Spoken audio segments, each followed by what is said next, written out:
Iran. His research interests include international relations, Middle East diplomacy and security, the politics of human rights and non-governmental organizations, NGOs, Israeli politics and arms control. He works with a number of international organizations, including NATO.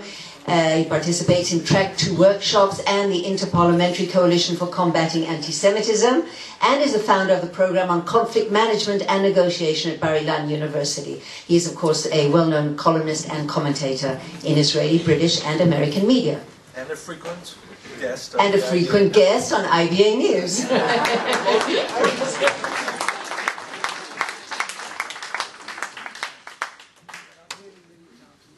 Thank you very much. I could sing and do this. Well, I guess I can't do this. I get 14 minutes? Negotiate high, that's how you do it. I'm Israeli, I'm going to negotiate.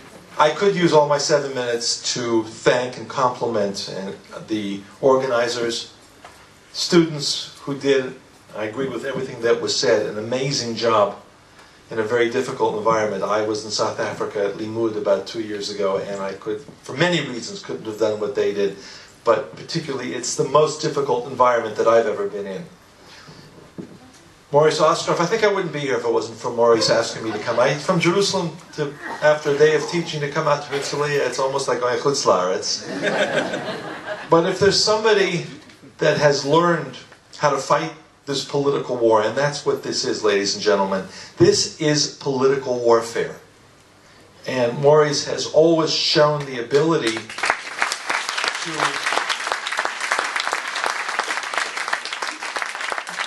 Maurice knows that when you fight political warfare, number one, you never win on defense. Number two, you need a strategy, and you need tactics that match that strategy. I agree, unfortunately, with the comments that were made. The Israeli government, to a large degree, has neither a strategy, nor tactics, nor troops, nor weapons, nor training.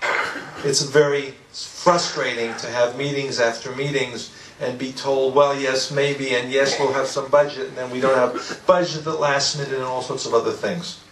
So we have to do this ourselves. It's our country. And we have to take it upon ourselves to change, to fight back in this it's a dirty political war. It's created out of lies. It's an extension of the same war. We can go back to the 1920s. We can go back to November 29th, 1947, when the Arab-Israeli conflict began, or May 1948, or you take any of those dates. The political warfare to erase Israel from the map has not changed. The tactics have changed, the strategy has changed, but the basic goal is exactly the same, over and over and over again. Now, it's the language of apartheid. It's Israel Apartheid Week. It's BDS. It's Stephen Hawking. You see it every day. It's the Church of Scotland saying God has turned his back on the Jews, and that's why we are against the state of Israel. You see it day after day.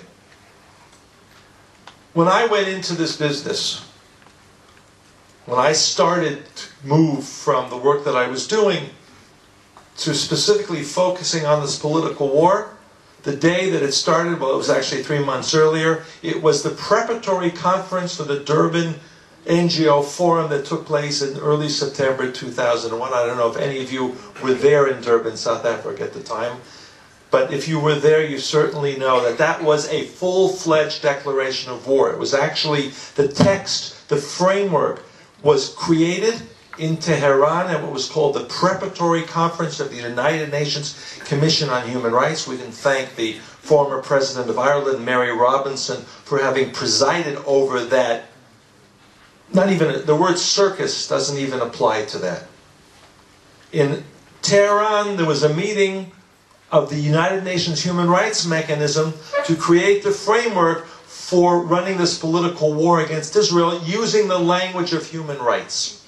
That language, the Universal Declaration of Human Rights, was written and adopted by the new United Nations immediately after the Holocaust. It was post-Shoah. And now that same language and the mechanisms that were created for that, the Human Rights, now called Council, in the United Nations, which just, I think, elected Iran as its president for the next 6 months. You could laugh at this, but it's day after day, week after week. It's exactly how this works. And that's my point. That we have to develop our side, and I went into this because I was asked after the Tehran conference, before the Durban conference, by the Israeli Foreign Ministry and the Jewish Agency, would I be part of an Israeli delegation to Durban? And I said no for a number of reasons. One was a week before Rosh Hashanah, my wife would let me out of the house, and she was right. But beyond that, we had already lost that battle. It was too late to do anything. And what they were planning to do, or they didn't really have a plan, was, I think, a better way of putting it.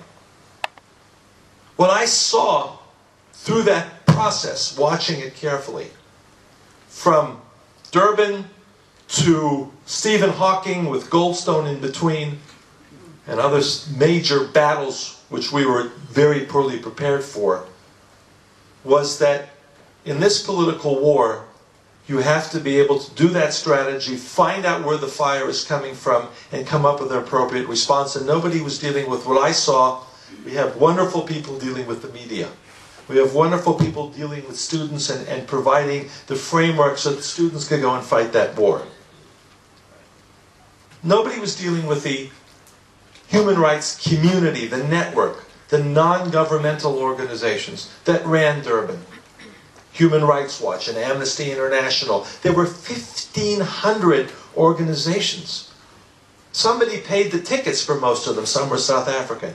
The South African organizations played a central role with their Palestinian friends. And let's remember that the main speakers at that conference were Yasser Arafat and the father of someone who claimed to be the father of Mohammed al-Dura, who allegedly had been killed a year earlier by Israelis in cold blood.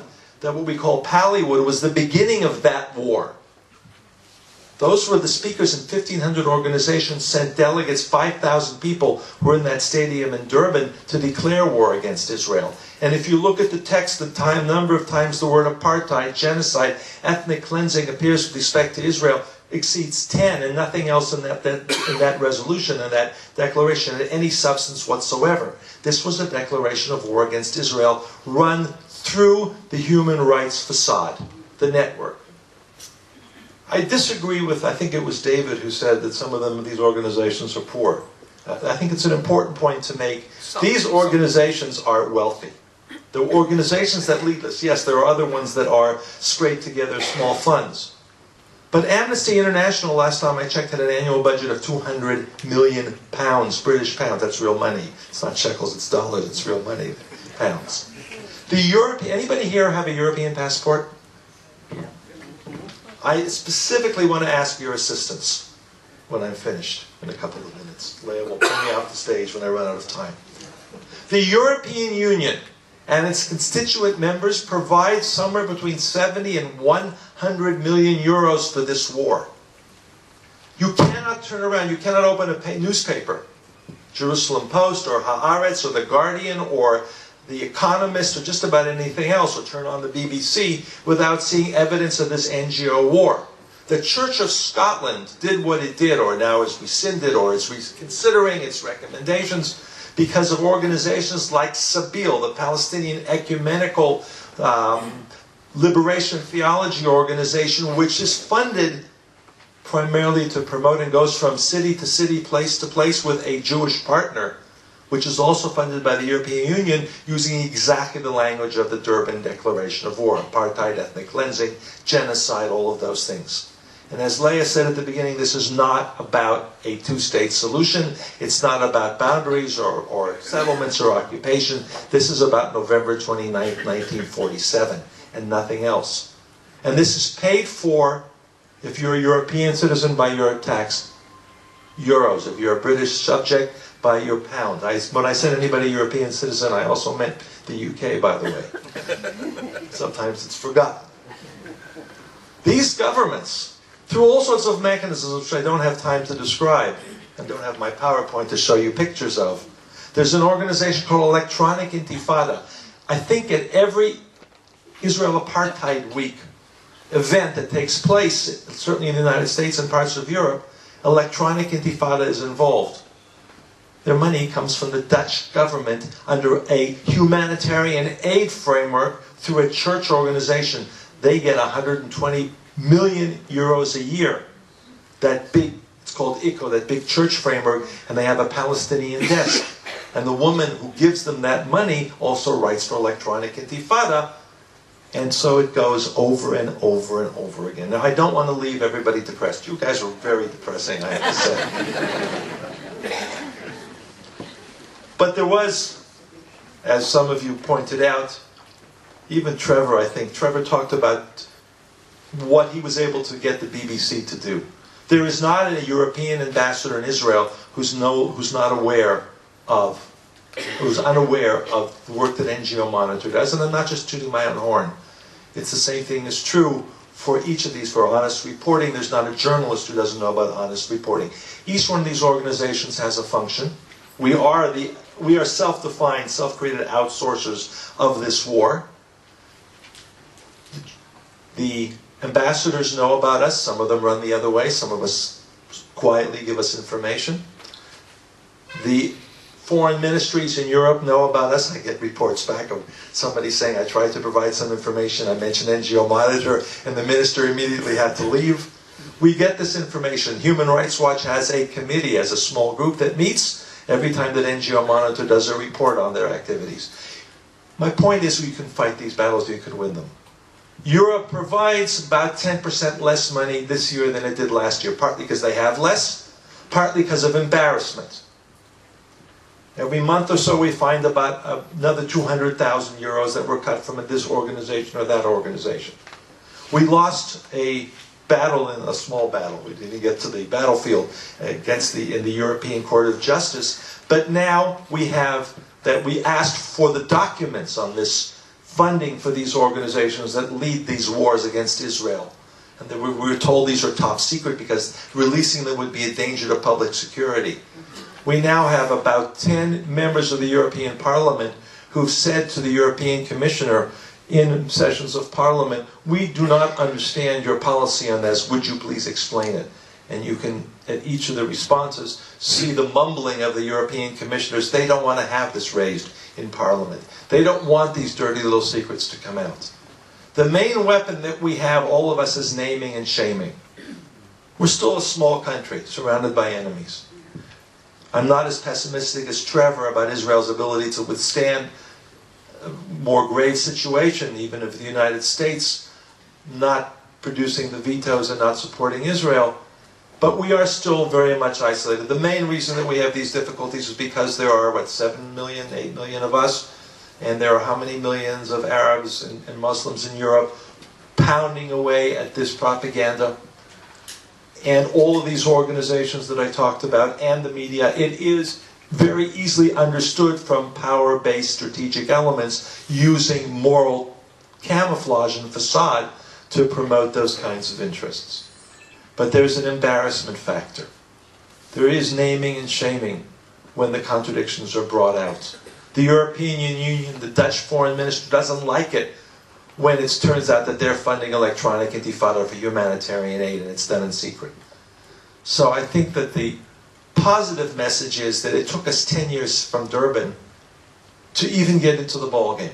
It took 10 years for the foreign ministry to appoint somebody whose job it is to at least try to deal with some of this. It'll take us maybe another 10 years to get that appointee or an assistant or two and create a real process of fighting this political war within the government. But the activities of my colleagues on this panel, the activities of Maurice Ostroff, of Truth Be Told, the activities of students like these have and can continue to make an important difference. So I would say we have to look for where we can find those openings. And we can press point. Nobody can withstand the evidence. Maybe a Saudi can withstand it, but almost nobody can withstand the evidence of having Israeli students saying, I live there. I don't have apartheid. And to see the tremendous moral contradictions every day when Israel is attacked for violations of human rights, and you look, we're closer to Syria and Herzliya than I am into Jerusalem. You look at what's going on in Syria and you say, and we're the ones being attacked by Richard Falk, a lifelong hater of Israel for human rights violations. The absurdities scream out. And we have to continue to point out those absurdities day after day, month after month. It's hard to do. Those of you who can say to your European leaders that you pay taxes or at least have a passport for, why are you doing this? Why are you providing money? And the last thing I want to say is we have to be specific in our response. Saying this is wrong, replying with language that is very offensive, expresses the anger, but it doesn't accomplish anything. A one-page, half-a-page letter to a European government saying, under the requirements of freedom of information, I would like to know the documents justifying the funding for a group called Coalition of Women for Peace, which is leading the boycott movement against Israel throughout the world, and you say you're opposed to boycotts, would you please explain that? That will cause more damage, more embarrassment, and more likely to lead to an end to that funding than any amount of name-calling and screaming.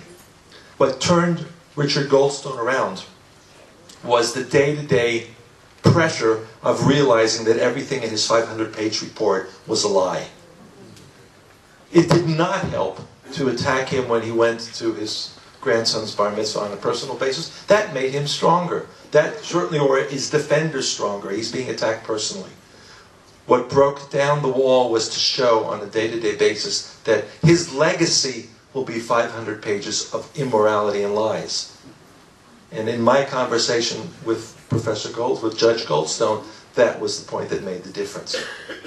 We need to repeat that to show in every decent person that the position that they take because of this tremendous flood of propaganda and lies is immoral and wrong.